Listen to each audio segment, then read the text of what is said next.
Welcome to the Stop Digging Community Podcast, powered by the nonprofit A² Lamp Groups. I'm Christina, a joyful founding board member since 2014. Your truly unique self-development journey begins today with the first step. Stop digging. Hello and welcome to the Stop Digging Podcast. I'm your host, Chris Neerum. What we like to do on this podcast is we like to bring in business experts and other experts that help people with maybe holes that they're in or challenges that they're facing, or people who are fortunate not to have those problems who maybe just want to up-level their business or their personal life. We like to bring in experts to give you kind of inspiration and ideas to help you be a better you.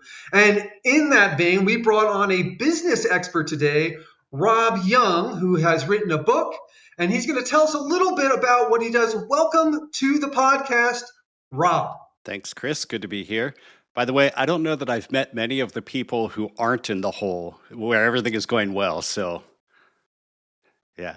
Yeah, that's probably why they reach out to you, go, look, I'm facing some challenges. I'm hoping at some point there's some people who are getting along so well that just say, hey, I just need an idea that's going to help me up level to my next level in my business or in my personal life. I've been doing this a while and I'm still waiting for that to happen. So, okay. Yeah. So, yeah, thanks for the intro. Thanks for the opportunity to be with you today.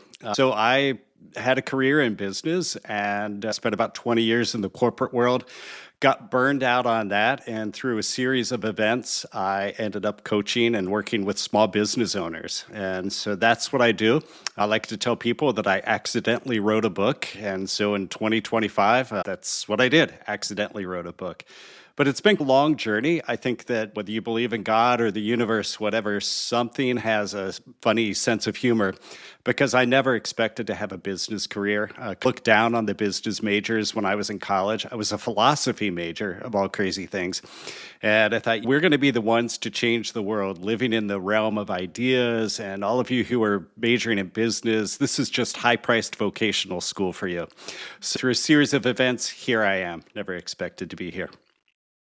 Oh, thank you for that origin story. What an interesting background in philosophy. I said this on the last podcast. I've got a friend of mine who's into Stoicism, and he's kind of got me addicted to some of the writings of Marcus Aurelius and some of the other Stoics, and he sends me to podcasts about that, and I find that kind of philosophy very interesting. So it'll be interesting to kind of see how your take on it.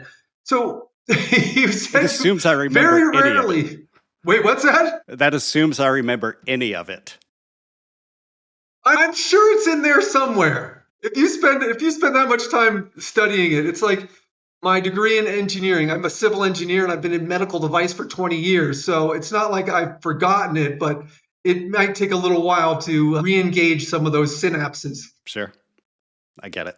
Tell me, what are some of the challenges that a typical business owner is facing that you're really helping address? Let me talk about what I specialize in. So the name of my company is Stage 3 Group. The name of my book is Stage 3 Success. And so I really deal with companies and business owners who are in the third stage of the business life cycle. And I think that's a very challenging stage. What I tell people, and they say, what do you do? And I tell them I help business owners, usually who've never been trained to run a business, to grow their company from unruly teenager to mature, productive adult. And so stage 3 is really like the teenage years of a business. So if you think about the business life cycle, you have an idea, you decide to start your own business for whatever reason, and you're in startup mode or infancy mode. And so you're just trying to prove the viability of your product or service, trying to gain a couple of clients. And once you do that, then you move into early childhood. Things are pretty chaotic. The challenge of that stage is just trying to get things done, usually without enough resources. You don't have any processes or procedures. You have people who are wearing multiple hats, a lot of which they're not qualified for. And eventually you get to stage 4, which is the adult phase. And so at that point, you have a disciplined organization. Your challenge there is to maximize things. You want to maximize profit, revenue, return on investment, and all of that. have good team, good processes, and so forth. But in between that stage is stage 3. And like a typical teenager, a business at that age has a lot of wisdom and experience, but still unruly, unpredictable, maybe not a lot of discipline. And so that is my specific area of focus. And so there are all kinds of things that I encounter. In my book, I talk about different types of problems or how to fail.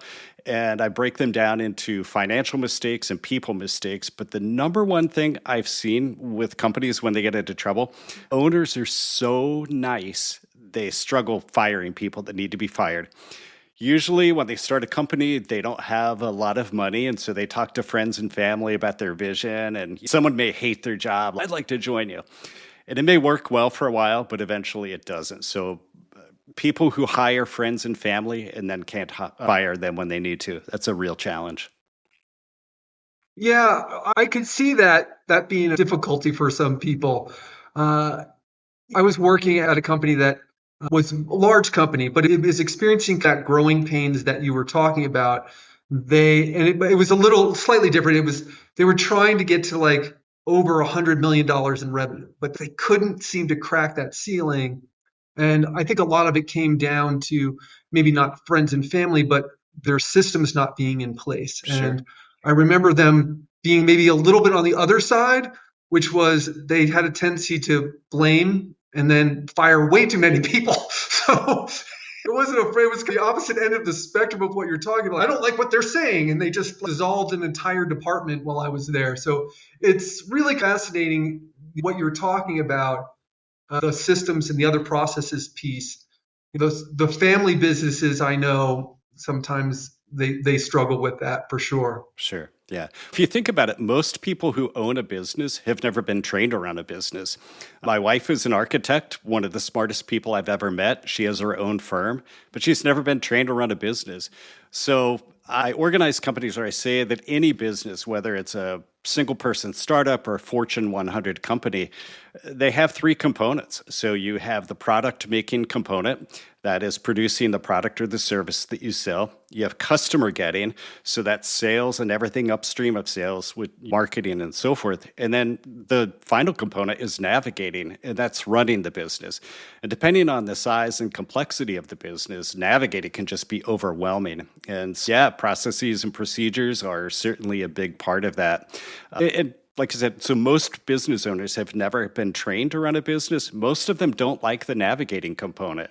I've never had a single customer who said to me, I love developing processes and procedures so much that I decided to start my own software company. Now I could do processes and procedures all day long. I've never had anyone say, man, I love bookkeeping, so I decided to start my own engineering firm. I can do bookkeeping all day long. So most people aren't wired to run a business. They're excellent at their craft. They're generally pretty good at getting customers. It's the navigating piece that throws people. Yeah, like you said, you have to wear many hats. There's a company that I'm working with to get funding, and it's a one-man operation. He's got to do everything. And I'm like, look, I like what you're doing. Let me see if I can help you in this one area. But they have to do it all. I have to find the team. I have to find the money. I have to especially when you're at the very early stages of a startup, like in your kind of analogy there, they're in the infancy, right? Yep. So my brother has a company too, and he's one of these says, I wear multiple hats. Even though he's got a full head of hair, he wears a lot of hats. Sure. Yeah, that's the nature of things for a while. Yeah. So I typically don't work one-on-one with startups or even early stage. My specialty is companies in the stage 3 portion of the life cycle. I tend to work better with teams. I've developed tools and processes that earlier stage companies can use. But for whatever reason, whenever I've worked with those companies, it just doesn't gel very well. I think from what you're saying is you're really trying to get them to maturity. They've gotten through, let's say, the most difficult thing, which is really having a product that's viable. And now you're going, wait, how do I scale this? How do I'm a quality guy. So I've been in medical device. So, I've done a lot of quality training, a lot of quality systems. It's like, how do I make it consistent? How do I scale this? How do I reduce expenses, increase revenue? Where are the bottlenecks? I think these are all the things that if I remember reading correctly, are the things that you focus on as that kind of spot where maybe they've gotten through those hurdles, but now they're facing a different set of challenges. Like I said, like this one very large company still face challenges while trying to break a certain ceiling, let's say. Sure. Yep. Yep. So I think a lot of the foundational challenges just grow up and they become more complex, but yeah, they're always there. So in the book, But challenges grow up with your business. I like that. they grow up and become meaner. More Yeah. powerful. Yeah. Yeah. So in the book, I try to keep things simple. And my approach of the book is if you're a business owner or a business leader, there are things you need to know, there are things you need to monitor, and things you need to do. And it breaks it down to as simple as that. So the things someone needs to know to lead a business, you need to have a business plan. You have to build the foundation. And a business plan is a guardrail for a business. Tells you what to do, but I think more important, it tells you what not to do. So if you've been around small companies, like the squirrel action, like I'm on this path and I see the shiny object and I go chase that. And usually there's not funding, there's not the team for that, but they just chase these ideas. So business plan will help you know what not to do. Same thing with the budget. You need to have your planning spent out in advance, helps you to know what to do and what not to do. And even though a lot of business owners have not been trained in a business, like they need to know a little bit about financial statements. So really we start off with that. We just kind of help build the foundation. It's education. We jump in the trenches with them. So it's a little bit more than business coaching.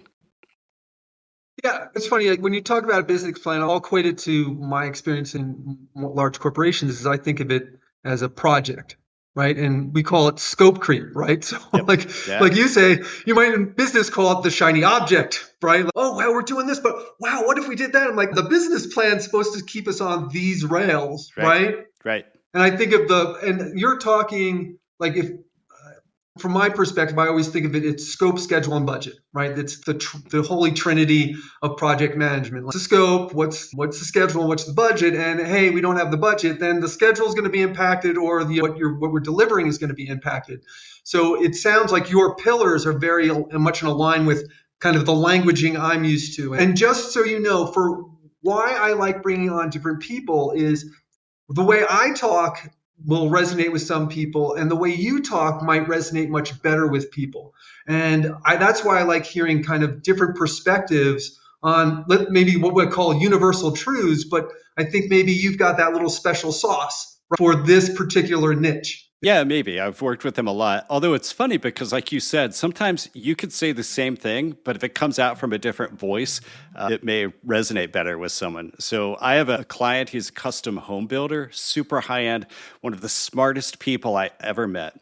For the last year and a half, we've been talking about putting together processes and procedures. Like, yeah, I know I need to do that at some point.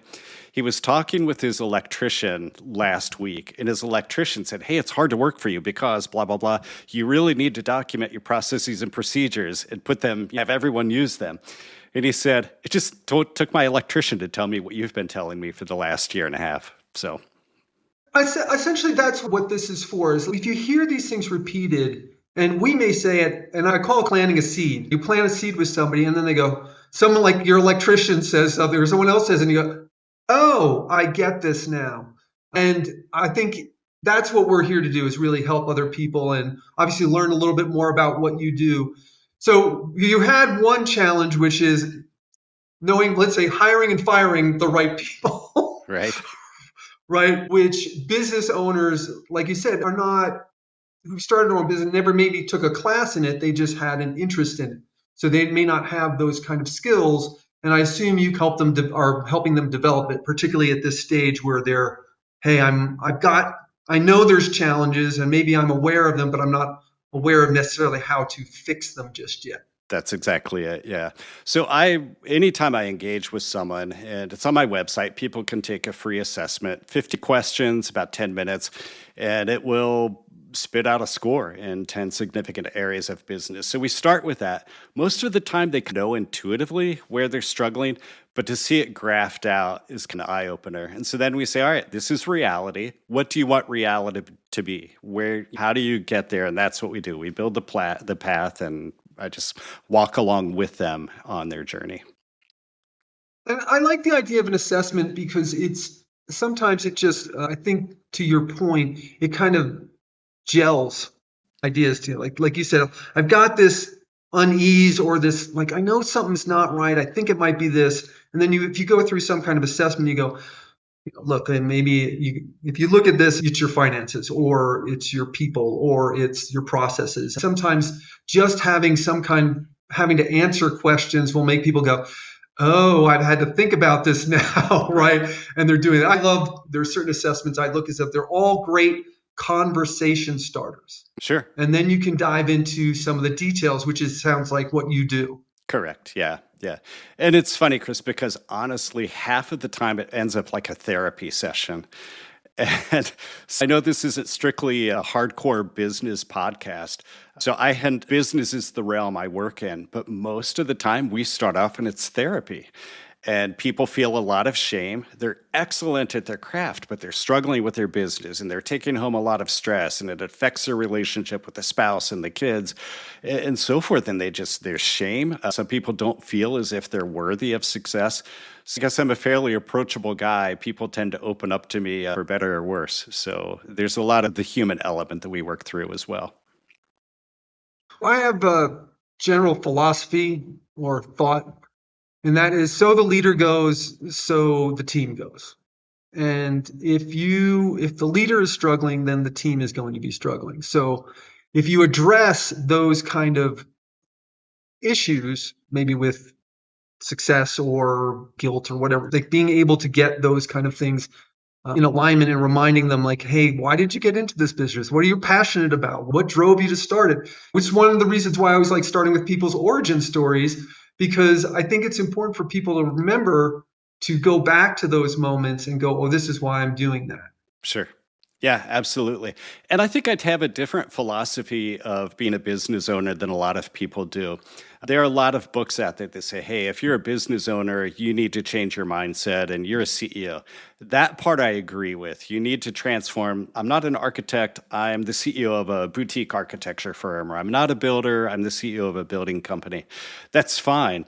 But the thing, typically, it's the owner's passion and knowledge that are the special sauce of the business. And so I don't think you have to go sit in an office and learn Excel and play with numbers all day. There are people who are wired to do that thing. Do what adds the most value to your business. So I had a client who was a high-end remodeler. Unbelievable work. This guy was a true craftsman. He understood historic renovations and materials and techniques better than anyone I've known, written up in magazines. But his business was struggling. And we were sitting at a coffee shop, and I'm talking about, I don't know, budgeting, reading the P&L, whatever it might have been. And I saw him slump down in his chair. And I said, what's going on? He said, I guess I need to go back to the office and learn to use Excel. I'm like, no, you are the secret sauce of your business. You just have to be aware of the business things, but you can bring in someone part-time even to take care of the administrivia and deal with the financial stuff. So that's the approach I take. I think it's different than a lot of people who say, no, you're the owner. You must be a business person to some extent, but leverage your strengths, work with your wiring. It's interesting that you say that. I talk about like people that, for me, that I've seen that I like to work for, is that they have a vision, right? They can articulate that vision, and they've gotten me bought into their vision. And if you get my opinion, all three of those things, then a lot of the other problems go away. There's a gentleman I'm working with who's working on a corneal implant, and he had the moment where he was working with a child and they put a corrective lens in.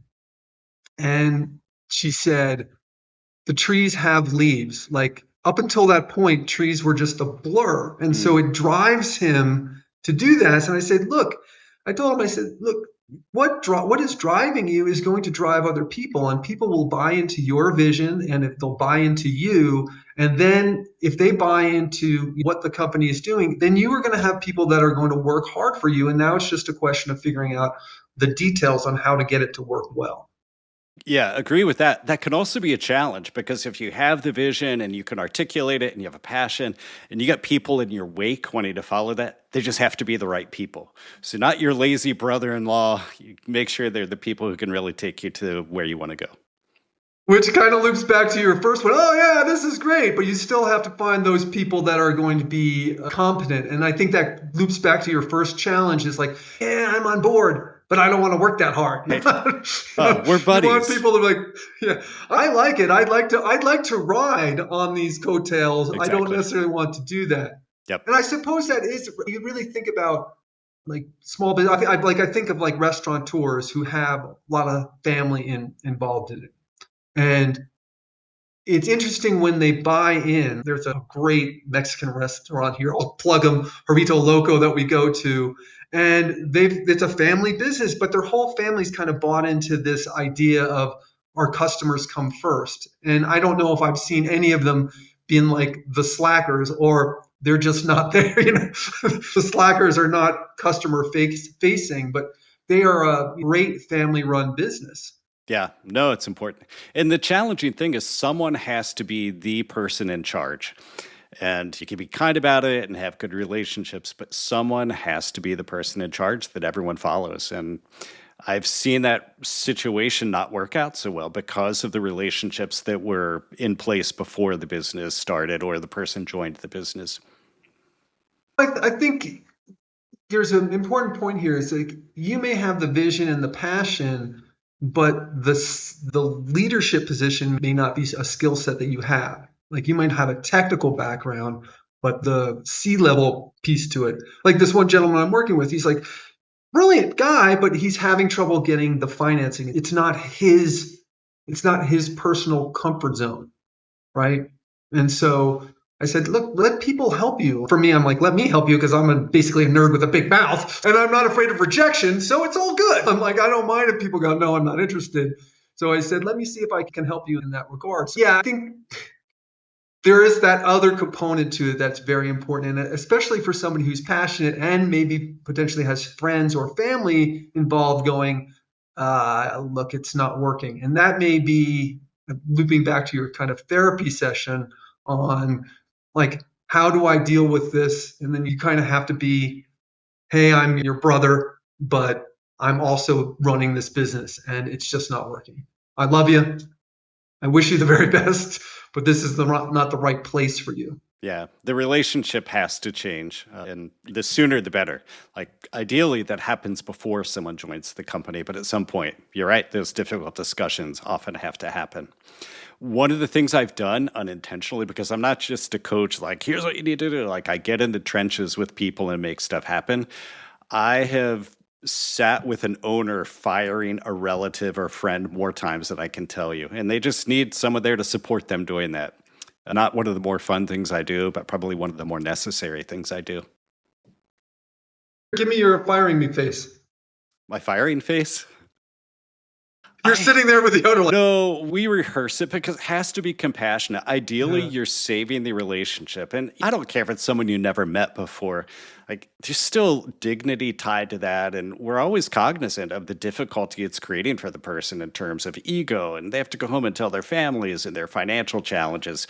So try to do it very compassionately. But ultimately, the thing I ask of every owner is to constantly ask this question: what does the business need? And that just kind of in-your-face question can drive a lot of difficult decisions. I think I was just joking, but I completely agree. Like if you can not burn a bridge, there's no reason to do that. You can be compassionate about it. And it just reminds me, I had a good friend of mine that I went to college with, my college roommate, and one of his employees they found out was stealing from him. And very difficult as somebody that they had helped out. But he said, look, we have to let you go. He did it very compassionately, even though there are some people who, would say, in that particular situation, might not have been quite so compassionate. He was more disappointed. Look, we were really here to try and help you out, but this is not something that we can have. You need to go. Sure. Elon Musk is much wealthier than I will ever be, but the whole chainsaw thing, like that's not acceptable. Yeah, yeah, particularly if you're trying to grow. It is a owner slash management style. It's not personally one that I particularly like to work with, but there are those less compassionate people out there. And I completely agree with you, particularly when you're talking about potentially friends and family, even if it's someone you've had, let's say, was there with you at the beginning and it's not working. So being able to do those things compassionately, I think, is very important. And that ties into another thing. One of your questions was, what challenges do you see? And with early stage companies, like the people you started with may not be able to transition to the second or third stage. And there's just a different wiring. They're fantastic. And so what I have found is like people love to join early stage. They're running around like crazy. They're doing 20,000 different things. They love that. They love not having policies and procedures to follow. But eventually the business needs those things. And sometimes the people just can't transition with that. That's a hard conversation as well. Yes, you're right, because as you become more and more disciplined, the running around piece, settles down, right? And you're more about policies, procedures, and structure. And for those people who enjoyed the kind of Wild West of the early stages, sometimes those people are going to fall out. And so I'm curious, I'm sure you run across this. I would assume that one very difficult situation would be someone that was with you and you promoted them and the business is growing and you're realizing this is not the right position for this person. Yeah, not just in my organization, but I think that's a common thing. And so what was it called? The Peter Principle. This is popular years ago. Like someone rises to the level of their incompetence and stays there. Yeah, so you think about how people are promoted and why they're promoted. It's because they're good technicians, whether it's software development or architecture, whatever the craft of the business is, they're really good at some aspect of that craft. And so they get promoted. They may be great at the craft. They may be great with ideas. That doesn't mean that they're necessarily wired to lead people. So that can be a challenge as well. And ideally, what we like to do in those situations is retain the person, but let them save face because it's a demotion. Yeah, maybe, but you're still important to the company. So I worked for a European software company back in the early 2000s, and they handled this wonderfully. They recognized that there are two types of leaders in a business, and they're both equally important. One, you have people leaders. They have good management, communication skills that can get people to follow them. And then there are thought leaders as well. Probably not wired to lead a team, but they're great at thinking new things and coming up with ideas. And they honored both type of leader equally. And that was really powerful because you avoided the situation where someone who was a good technician, really valuable to the company, felt that they should be promoted. There was a place to do that worked out for the company and the employee. So I love that idea of the two different leaders. So this is one of those things that's sticky for me. Okay. So thank you. Sure. Is that idea of having someone who is very good at managing people, a people leader, right? And you can tell when people are excited about doing those kind of things. And then there are those people who are, like you said, idea leaders, thought leaders. Like, what about this direction? What about this? And both of those have a lot of value for any business. Not just a business that's trying to mature. It's the other one. So being able to recognize that and, let's say, reward that appropriately, right, would be important, I think, for anyone who has a business. So I appreciate you sharing that one because that one was sticky for me. So hopefully it's sticky for some of the other people here. Hopefully. Yeah. Like I said, that is not my idea. I happen to work for a company that was very good at that, and I love that approach. Hello, friends. Thanks for listening. A² Lamp Groups powers this podcast. Their memberships are tax-deductible donations that directly support their work developing people and organizations. But just for you, they're offering podcast listeners a special 40% off coupon code to join. Your benefits as a member include additional resources, perks, and access that you can use all year, including an additional 30 minutes of bonus podcast content for every episode. Simply use the code 4listeners at checkout. That's the number 4, all caps, listeners at checkout. They also are giving our listeners free gifts to use now. Go to their website, asquaredlamps.org 3rd-Stage.com/podcast and download your free My Success Course of Action worksheet. There is no cost, registration, or sales pitch involved. Just click it and save. Use it to work on something significant to you this month, maybe even something that sparks interest from today's podcast. Then click to join our free but private Stop Digging Podcast LinkedIn group, where the conversation continues between you, the hosts, and our guests. Don't forget to subscribe and share this podcast with your friends. And now, back to the program. This is the idea. It's like we learn things, we share things, and we implement them if you can. That's the idea here, is to find things that you can implement. And I love this idea of looking at people in two groups and being able to say, how do I reward these kind of people? Absolutely. Yep. Yeah.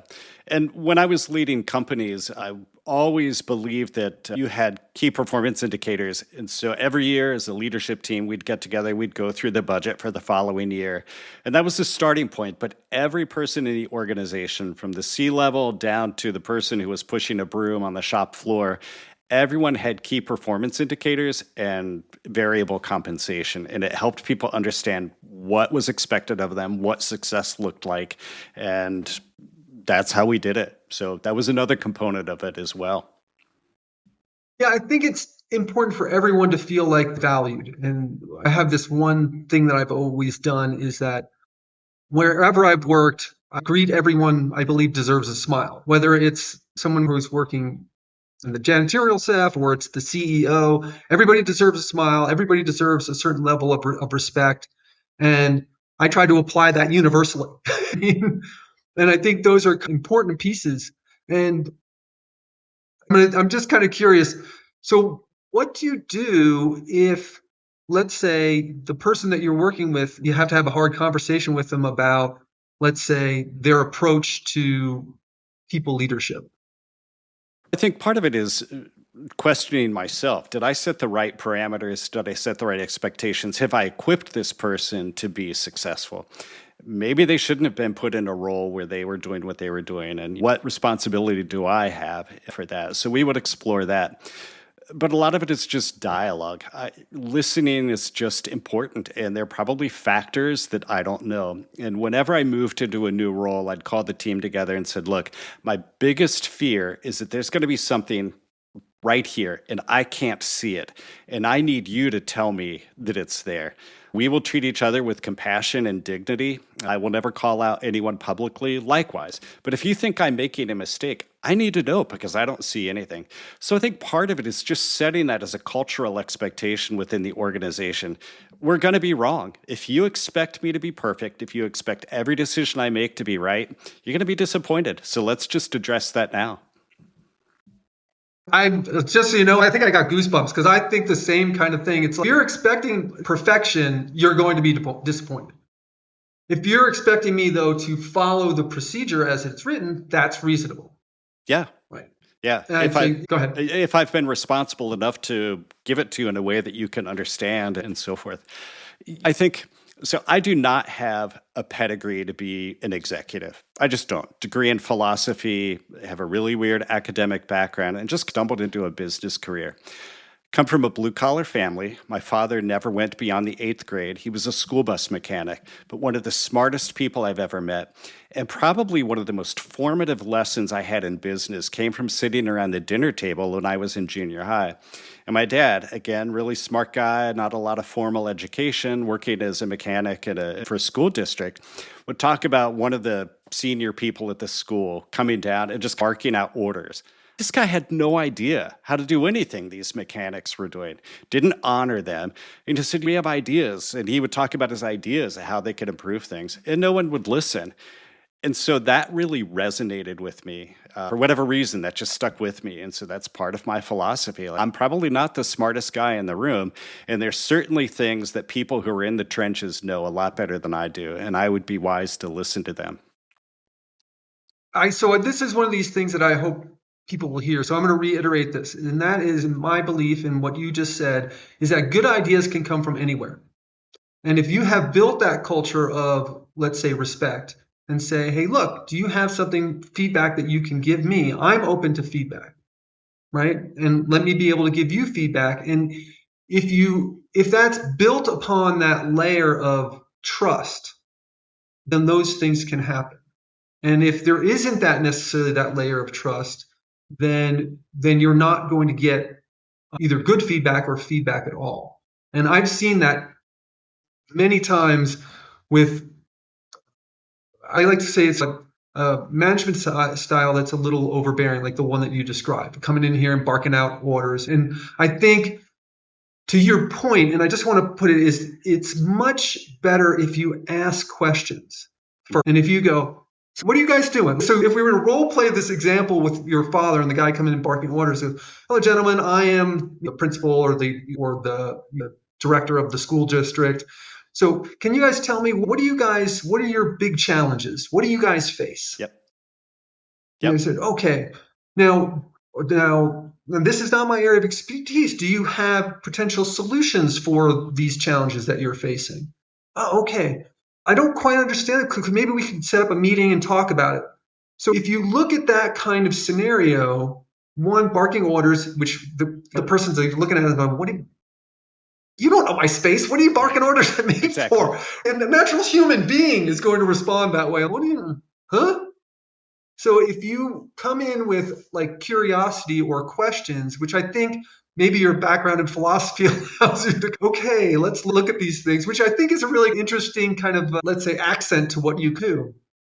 So I just want people to understand, if you think there's a problem, come in asking questions with curiosity, not judgment. And I think that's really what you were articulating. And I'm old enough that I grew up under managers who used questions not out of curiosity, but they'd keep hammering till you had to say, I don't know. And it was a way of backing you into a corner and admitting some sort of weakness. So yeah, but if you do it out of curiosity, it's excellent. And if that guy had done that, if he'd come into the garage and talked to my dad and the other mechanics with exactly that level of humility, yeah, this is not something I do. What do you need? What are the challenges?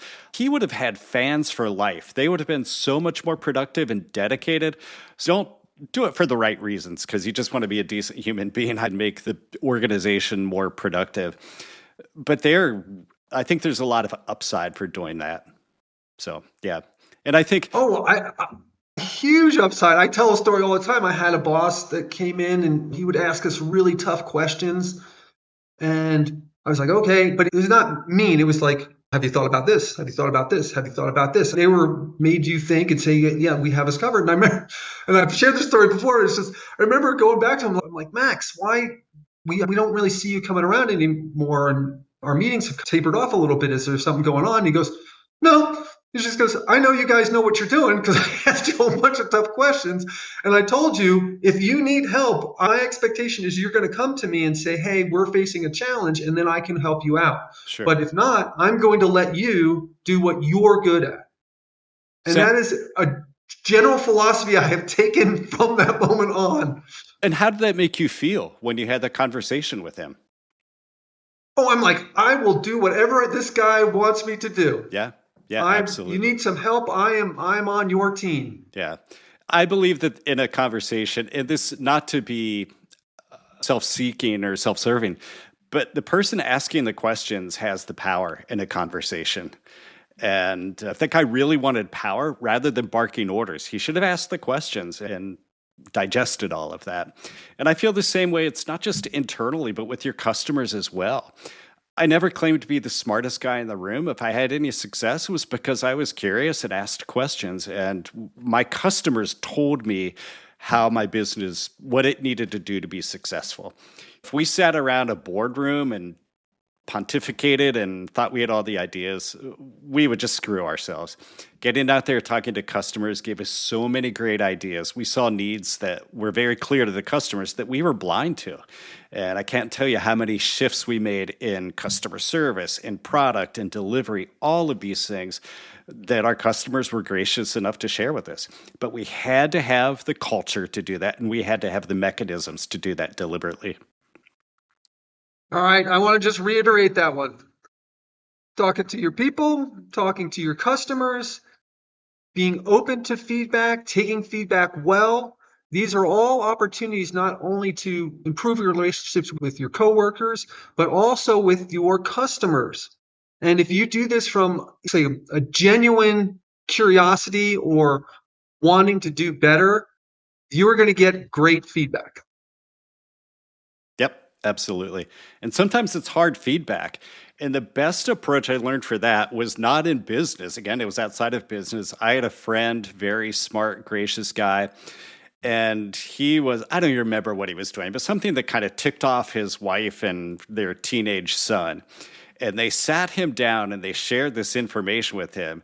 And like any of us, like your ego wants to jump in and you build a wall and you push back.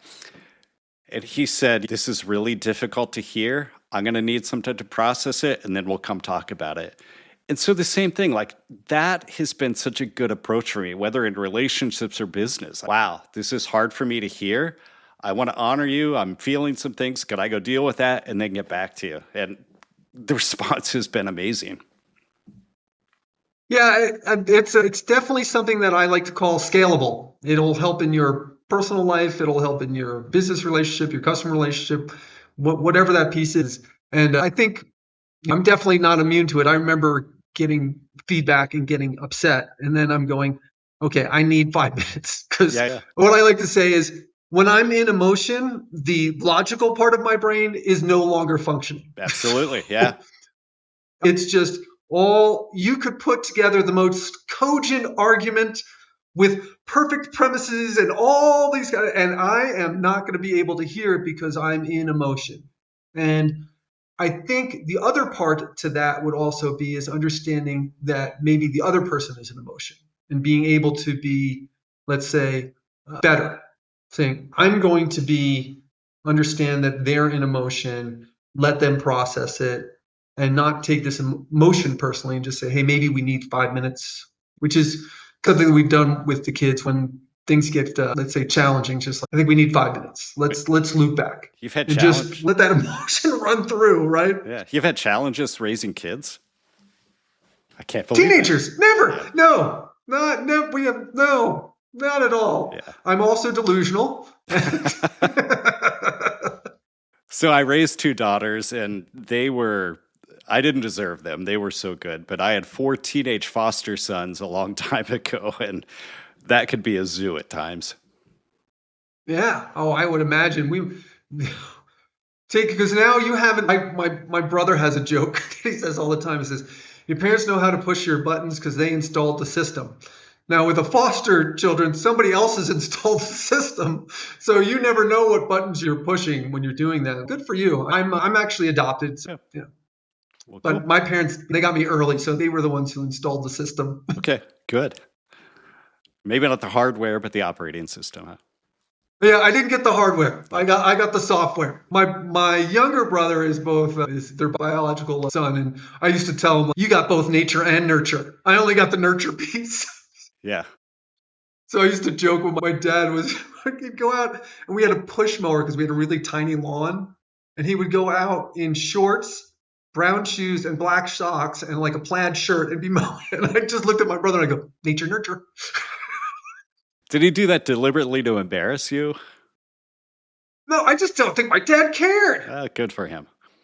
He was just like, I'm going out. I was planning to do this. I need to throw up. It wasn't how he looked didn't matter because it was like 10 minutes on a push mower. I'm not trying to, personally, he's not trying to look good while he's doing it. Yeah. So he's just, this is clean. Off I go. I probably should ask him. He's still around. He's 94 years old, sharp as a tack. That's great. Yeah. All right. So we've talked about the personal piece, and I think obviously it's the layer. It's the things you're going to layer on top of it. If you don't have an opinion like that kind of the personnel, the culture, those kind of things, then it's going to sprout more problems. So we'd spoken about you talking about kind of the financial piece, and maybe there's another element we'd like to talk about once we've moved past or gotten a grip on where we want to go personally with our business. What about some of the next level of challenges? So if you think about like a journey, let's say that you're going to go on a road trip. You wouldn't just jump in the car and figure I'm going to get somewhere. You want to know where you want to go. So we assess that. Where are you? Where do you want to be? We talk about building the foundation. So the financial plan or the budget, the business plan, and then we do a lot of coaching. I believe that your financial statements are the report card for your business, and they tell stories. Your financial data tells stories. So one of my jobs is to help listen to those stories and interpret them for my clients. So that's foundational stuff. But then we plan the journey, so we create the pathway for it. And then again, going back to that analogy about going on a road trip, you have things in your car, you have a dashboard. If your car's overheating, your speed, you have your GPS to make sure you're on track. So I believe the next major thing, besides knowing certain things, you need to monitor things. And so I go back, I was a very disciplined student. Grades were very important to me. I didn't wait till the report card came out until I figured out what my grades were. Like I was tracking everything, my quiz scores, test scores, homework, whatever. I was monitoring it all the time. That way I could intervene if I needed to, because by the time the report card comes out, it's too late to do anything about it. So we also help people set up monitoring systems, cash flow forecasts, sales pipelines, the typical business things, the things that are going to lead to the grades you will eventually see on your report card. So we set people up for that. Sometimes that's Excel. Stage 3 group, the business, actually has referring to it as kind of business in a box. We have tools that will build the business plan for you, the budget for you, the monitoring and dashboards and all of that. So that's the second component. And then the third component is what you need to do. And that includes BAHU, which is an acronym for best and highest use. I always ask my clients, what is your personal BAHU? And if you're wired to be a great architect, be a great architect. Don't focus time on developing spreadsheets or anything like that. What is BAHU for your company? What are the rhythms you have? And that can be anything from a personal rhythm to rhythms in the companies. We develop agendas for meetings. And so some of it gets down to the basic nuts and bolts of that. But that's generally the whole philosophy. There are things you need to know, things you need to monitor, and things you need to do. And so you set it up and you assess it and you adjust because things change all the time. So that's our philosophy. I like it. It's funny, having come from like a very corporate background and worked with very large companies, they always have a vision statement, these kind of pieces, or if you're working on a particular project. And what I would say is, what I hope everyone hears is, look, you want to know where you're going. And it loops back to our original point of squirrel. Yeah, let's go. Oh, but what about that? Yeah, but this is what you're budgeted and you're supposed to be doing. Any time spent over here is not working towards us. Now, if we say there's some kind of real difficulty here and we're going to pivot, that's a different story. But if you have a business plan and you're trying to follow it, so let's just make sure we reiterate this. So I'll say it in my time, is business plan. Great. But if you're not monitoring it, if you're not have checkpoints along the way, then you go down the year like, why didn't we hit any of our goals? Because we weren't checking to see if we were on the right path still. So I think what you're saying is, and this is obviously what we see is having checkpoints in, if you're on a project, is, okay, this is what our goal was. Are we hitting our milestones? So we use the term milestones. But the same thing is like you need some checkpoints along the way to say, hey, are we on course or off course? And if we're off course, what are we going to do? Which was the third piece. What are our action items to get us to go there? And it also loops back, I think, back to your philosophy of conversations. It's look, it's information, right? We had a business plan. We were walking this way. We went to the first milestone or the first checkpoint, and we find, boy, we're not where we need to be. What are the adjustments we need to make, and what are the actions we need to take out? Yeah, exactly. Yep. Well, yeah, that's beautiful. You were talking about goals as well. So that's just a day-to-day business. Are we on track with our revenue and our costs and all? We're monitoring that and making adjustments. Oh, sales is having a bad month. I want to know that in advance. I want to prevent that from being a continuing trend. But then in terms of goals, same type of thing. Like they have to be supported by a structure. First of all, don't set 20 huge strategic goals every year, 1, 2, or 3 probably enough. And then we have a framework for that. So we call it the GSTS framework. So you set your goal, SMART goal, specific, measurable, time-based, all of that. How do you accomplish a goal? You have a strategy for that. So you may have one or multiple strategies to support each goal. How do you accomplish a strategy? Through tactics. How do you get tactics? Then you have very specific steps that you're going to follow. And so we just break it down, and there's a framework for it. There are dates and personnel assigned to different tasks. And it's amazing how much more successful a company will be when they go through that, and it's horribly mundane. It is a pain in the butt to put together this GSTS framework, but it's much less of a pain to do that than get to the end of the year like, we didn't hit any of our goals. So it's just putting the structure and the framework in place at the beginning, and it gives you something to execute against in a reasonable way that you can track. Yeah, it's really it can be really mundane. As I'll equate it to software development. So there's a thing in software development that says if you don't do your requirements and then you're going into development and you have to go back to requirements, it's a 10x. Yep. It's a 10x in effort. You want to spend extra time on the requirements, but the requirements it's going to happen. Okay, this button here, that can be mundane. But if you don't do it, it's a 10x. If you actually go to the point where you're testing, it's now another 10x if you have to go back to development, or it's 100x if you have to go back and get to the requirements, right? And then if you actually deploy it, right? So now you've deployed it and you need to go back. Again, it's that 10x, 10x, 10x, 10x. So if you think about from structuring your business plan and those tactics, those ideas of, hey, let's put this framework together, right? And have a good business plan and how we're going to execute it and who's going to execute what, right? Then that's going to save you that, let's go to scramble. We should have done that 3 months ago. And I think this is essentially what you're saying. It just reminds me of software development that's ingrained in my head, the 10x of going back in each stage of your development. Yeah. Sometimes the most boring, mundane things are the most important, but we tend to avoid it because they are boring and mundane.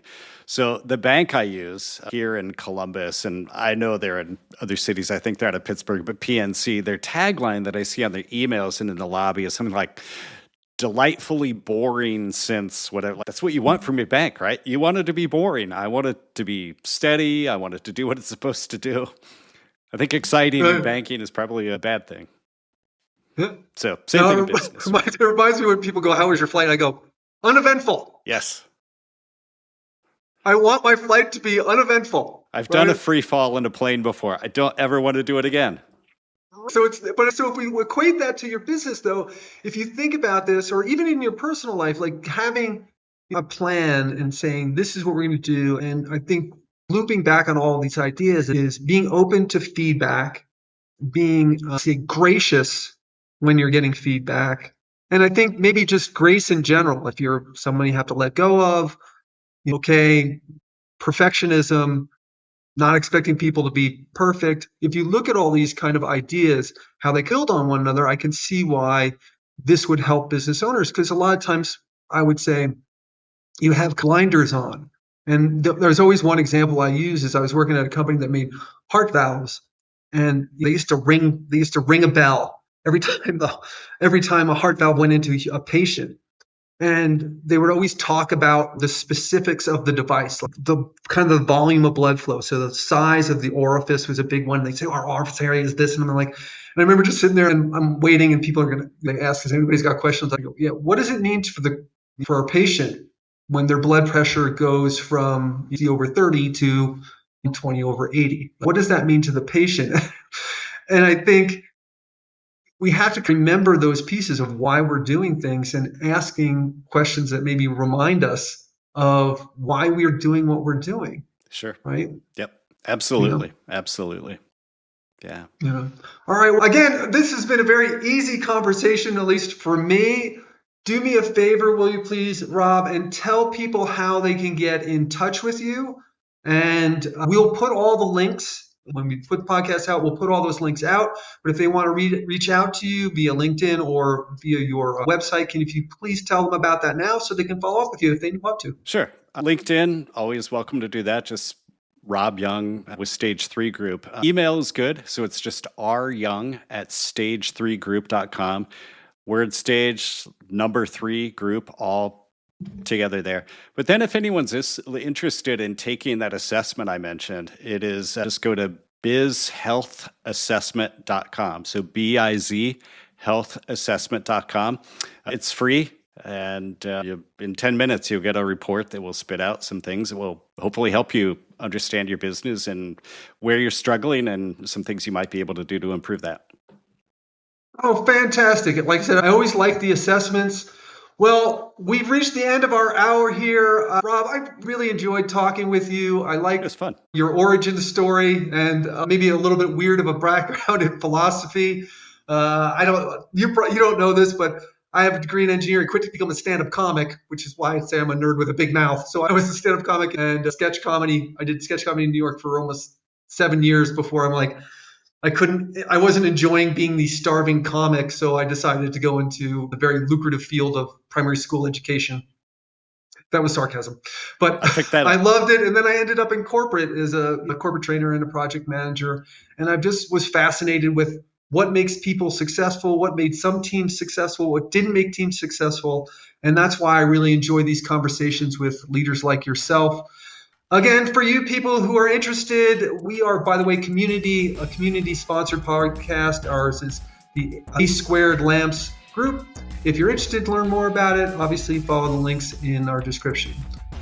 Rob, again, thank you so much for coming on the podcast. And thank you. We wish you success, and we wish the people that find this interesting, hopefully they'll reach out to you and make a connection. Thanks so much. I appreciate it, Chris. Hi, this is Chris, podcast team coordinator for A²Lamp Groups. Thank you for listening and subscribing to the Stop Digging Community Podcast. Keep the conversation going. Search for the Stop Digging group on LinkedIn and don't miss out on our next episode.